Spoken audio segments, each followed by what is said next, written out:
जय श्री कृष्ण बंधुओं, आपके अपने चैनल भक्ति की शक्ति में बहुत बहुत स्वागत है। आज हम बात करेंगे माघ मास महात्म के 27वें अध्याय की कथा। प्रेत कहने लगा कि हे पथिक, मैं इस समय तुम्हारे पास जो यह गंगा जल है उसे मांगता हूँ, क्योंकि मैंने इसका बहुत कुछ महात्म्य सुना है।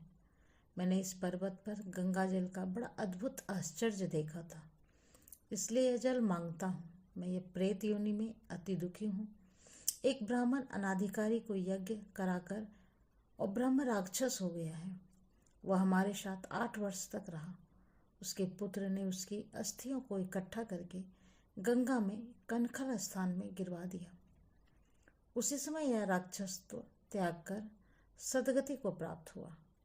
मैंने प्रत्यक्ष देखा है, इसलिए मैंने तुमसे प्रार्थना की है। मैंने पहले जन्म में तीर्थ स्थानों में बड़े बड़े दान किए थे और उनका प्रायश्चित नहीं किया था। इसी से मैं हजारों वर्ष तक इस प्रेत योनि में, जिसमें अन्न और जल मिलना अति दुर्लभ है, दुख पा रहा हूँ। इस योनि में मुझको हजारों वर्ष बीत गए। इस समय आप जल देकर मेरे प्राणों को, जो कंठ तक आ गए हैं, बचाओ। कुष्ठ आदि रोगों से भी मनुष्य प्राणों को त्याग करने की इच्छा नहीं करता। देवदूती कहने लगे। ऐसे उस प्रेत के वचन सुनकर वो ब्राह्मण बड़ा विस्मित हुआ और वो अपने मन में विचारने लगा कि संसार में पाप और पुण्य के फल अवश्य आ पड़ते हैं। देव, दानव, मनुष्य, कीड़े मकोड़े भी रोगों से पीड़ित होते हैं।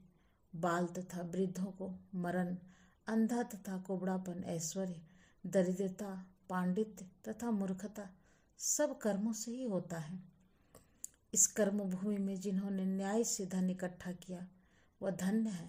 यह सुनकर प्रेत गदगद वाणी में बोला, हे पथिका, मैं जानता हूँ कि आप सर्वज्ञ हैं। आप मुझको जीवन का आधार जल इस प्रकार दो जैसे मेघ चातक को देता है।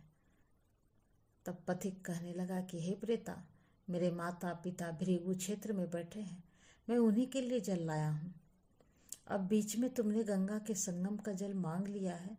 अब मैं इसी धर्म संदेह में पड़ा गया हूँ कि क्या कांड वस्तु में यज्ञों को इतना नहीं मानता जितना प्राण रक्षा को मानता है। इसलिए प्रेत को जल देकर तृप्त करके माता पिता के लिए फिर जल लाऊंगा। लोमस जी कहने लगे। इस प्रकार उस पथिक ने गंगा यमुना के संगम का जल उस प्रेत को दिया। उस प्रेत ने प्रीतिपूर्वक जल को पिया और उसी समय वह प्रेत शरीर को छोड़कर दिव्य देहधारी को गया। केरल कहने लगा कि बिंदु मात्र गंगा जल से वह प्रेत मुक्त हो गया। हम समझते हैं कि ब्रह्मा जी भी इस जल के गुण का वर्णन नहीं कर सकते, नहीं तो महादेव जी इस जल को मस्तक पर क्यों धारण करते। इस संसार में जो भी मनुष्य काया, वाचा और मनसा के पापों में रंग गया है वह गंगा जल के बिना नहीं धुलेंगे। गंगा जल के सेवन से मुक्ति सदा सन्मुख खड़ी रहती है। जिसके जल को स्पर्श करते ही प्रेत प्रेतत्व को छोड़कर मुक्ति को प्राप्त होते हैं। जो गंगा स्नान करता है वह वैष्णव पद को प्राप्त करता है। यदि संबंधी लोग गंगा जल से तर्पण करें तो नरक में रहने वाले पीतर लोग स्वर्ग में चले जाते हैं और स्वर्ग में रहते हुए ब्रह्मत्व को प्राप्त होते हैं। गंगा जल के समान और कोई मुक्ति का साधन नहीं।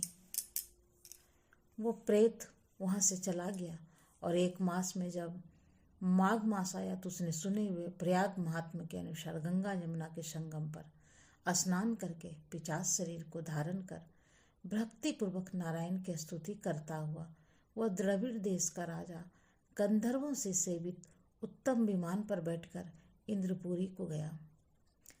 सोहे द्विज, यह इतिहास पापों का जल्दी ही नाश करता है। इसमें धर्म का ज्ञान होता है। यह पुण्य, यश तथा कीर्ति को बढ़ाने वाला है, ज्ञान तथा मोक्ष का देने वाला है। तुम भी सद्गति पाने के लिए प्रयाग करो। वहाँ पर हम ऐसा स्नान करें जो देवताओं को भी दुर्लभ होता है। वहाँ पर श्राप से पैदा हुआ पिशाचन सब नाश हो जाता है। इस प्रकार लोमस जी के मुख से अमृतमय मधुर कथा सुनकर मानो अमृत पीकर सब प्रसन्न हुए और पाप रूपी समुद्र से पार हुए। उन्हीं के साथ सब लोगों ने दक्षिण दिशा को प्रस्थान किया। तो माघ मास महात्म की 27वें अध्याय की कथा यहीं पर समाप्त होती है। फिर मिलते हैं नए वीडियो में नई जानकारी के साथ। तब तक के लिए नमस्कार। Thanks for watching.